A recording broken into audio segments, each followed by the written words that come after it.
Hi guys, I'm Carly from All the Pretty Books, longtime Harry Potter book collector and nerd, and I've been updating my website, alltheprettybooks.net. If you have been on my website any time over the last 3 months, you've probably noticed a lot of changes, and there's a lot of changes still incoming. But it's been really fun to update. I've been getting to re-examine lots of books that have been in my collection, and adding different information to the website, researching different illustrators, and so on. And I love the art of Harry Potter. It's so much fun. And so I just first wanted to say the illustrators that have been a part of, illustrating the Harry Potter world for the last 25 years are incredible. I tremendously appreciate all of your hard work. The books that I'm talking about today, or I should say the cover art that I'm talking about today, took me years to warm up to. Like, so many years to warm up to. Because it was not one of my personal favorites. It's a lot of other people's favorites. It is not one of my favorites. And in fact, when people would come and visit my book room, I always pull out different editions that I think have fantastic cover art. And this particular cover art was never reached for. The cover art in question is by Per Jorgensen. I'm probably mispronouncing that. Wonderful illustrator. I didn't care for the work on Harry Potter. A lot of other people did. Apparently there was a MuggleNet contest. I don't know what year, but the Danish cover art won best cover art by popular vote. So I am definitely not with those guys. I'm definitely not part of the popular vote people. And it's not that I hate it or think it's ugly. It just, to me, feels more sad than magical. Like, that just doesn't... That wouldn't be a book that I would want to grab off a shelf as a kid. I would probably think it was a horror book. So I think that's maybe my little kid lens looking through things. I'm not sure. But they were never illustrations that I enjoyed. A lot of other people do, like I've said. There just haven't been any, they're just not for me. Then the 25th anniversary edition came out, or box set came out, I should say, by Gyldendal, who has published all the rest of the Harry Potter books. And it's the same cover art, but the design of the cover is such that it makes the cover art, I think, not stand out. I think it's just really pretty is not the right word, but I think it works. I think what they've done with the cover, or the original illustrations from this edition here, really works with the 25th anniversary books. This is the first book. I love the cover of the cover color of the boards. I love the color used here. It goes so well with the color palette used in this. The gold foiling is so really beautiful. I love how it's inset here. It reminds me a little bit in design of the UK deluxe editions, which is, this isn't UK or English, this is Catalan, but it's the same design of the book, where the big illustration is in fact inset and surrounded by a lot of gold. The pages aren't edged, which I think edged pages are great, and we're certainly seeing a lot of them now in 2025. But I really love these books. There's something very elegant about them, and I think it captures, the way that the books are designed here captures the art from the artist very well. Because these would have been books that little me would have reached for at the bookstore.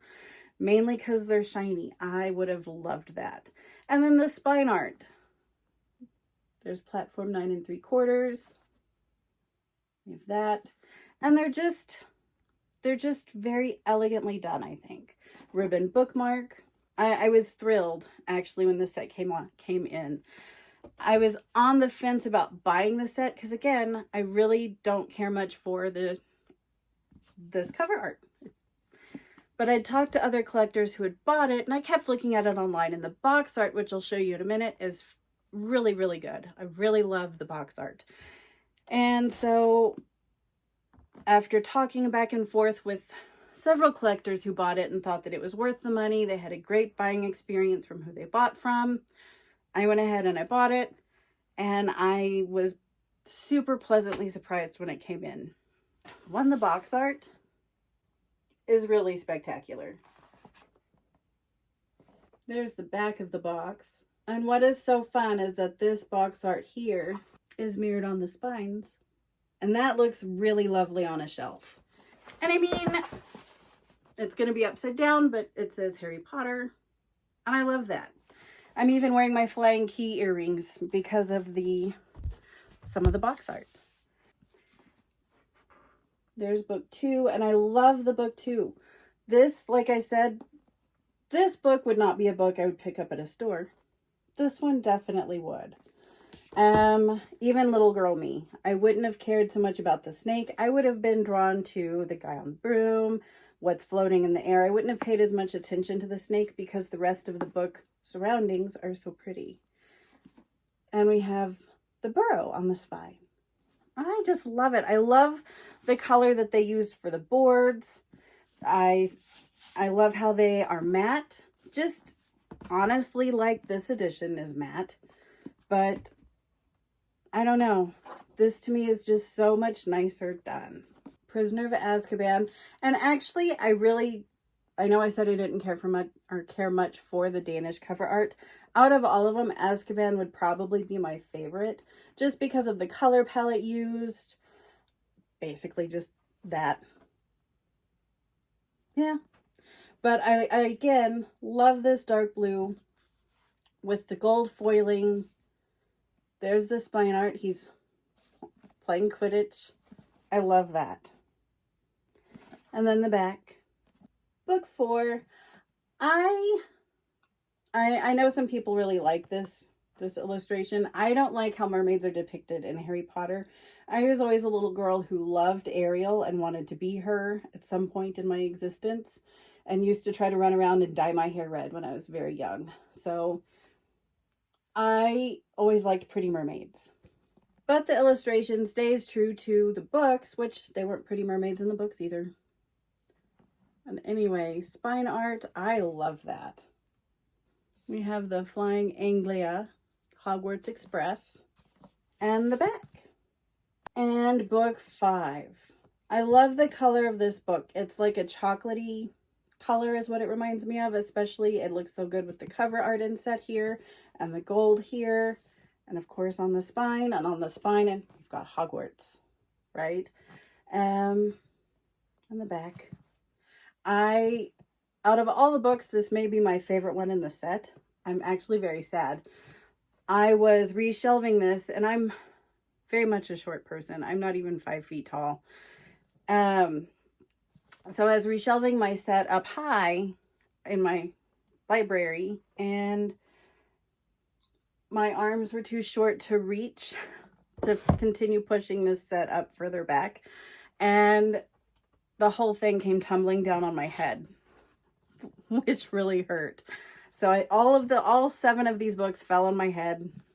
Books sustained damage, unfortunately, like right in there. So that's what happened, is it fell on my head when I was trying to reshelve, and it really made me so sad because I really do try to take such good care of things. And when you're short, you're short. I don't know what else to say. So anyway, that happened.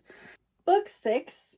This cover here, I believe we talked about on one of the Dialogue Alley podcast episodes when we were leading up to Halloween about scary cover art from around the world or spooky cover art from around the world for Halloween.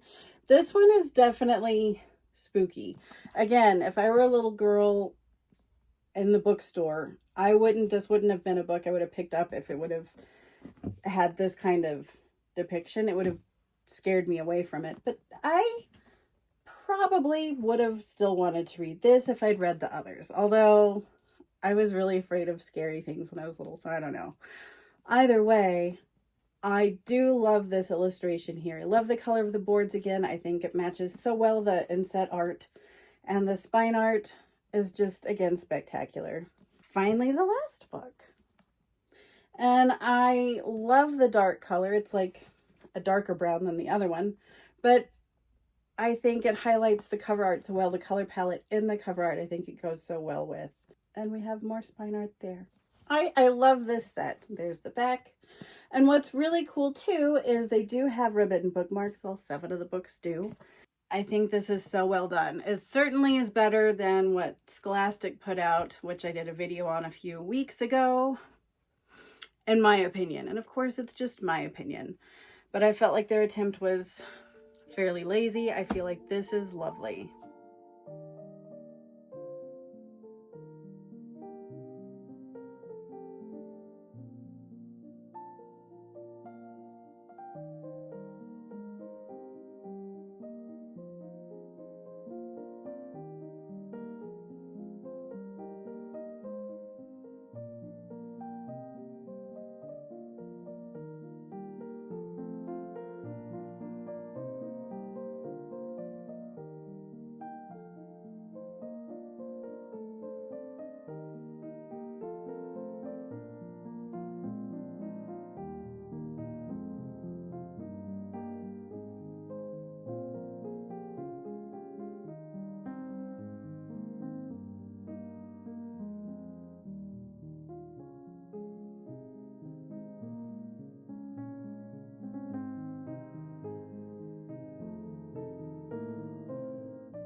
If you're wanting this set, I'll put the link to buy it from the same place that I bought mine from.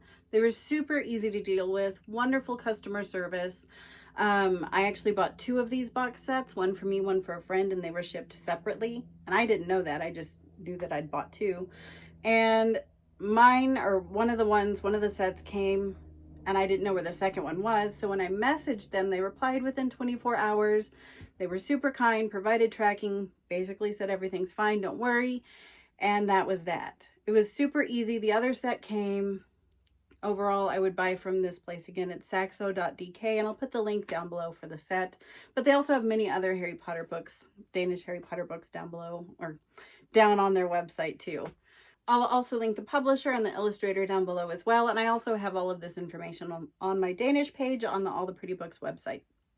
And I'll, of course, link that too. If you're wanting more Harry Potter content, I co-host a delightful podcast with Melanie and Eric and sometimes Peter called Dialogue Alley. We are the official podcast of the Potter Collector, and we have so much fun. We talk about pretty much all things magical. We're all translation collectors of different degrees, and it's very interesting how we can all collect similar things, and we do it very differently sometimes, and that's really fun to talk about. So that's what we do.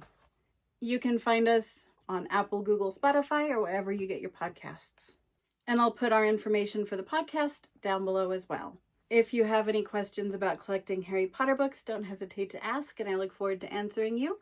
I'll put my contact information down below. And you can reach out to me via email, Instagram, or through my website. I'm pretty easy to get these days. So if you have questions about collecting Harry Potter books, don't hesitate to ask. If you have questions about collecting signed Harry Potter books, I'm going to send you over to Adam. He's great, and I'll put his contact details down below too. With that, I'm going to say y'all are great. Thanks for watching. Stay magical. And I would love to hear what you guys think about the Danish covers. Am I alone in disliking them? What were your opinions of them? I know I only showed a couple, but I've sold most of them because I thought they should go to homes where people enjoy them. So I've been selling off the Danish covers that I don't like. But anyway, I would love to know your opinion of them. What did you think of the box set? And yeah. Happy collecting and good night.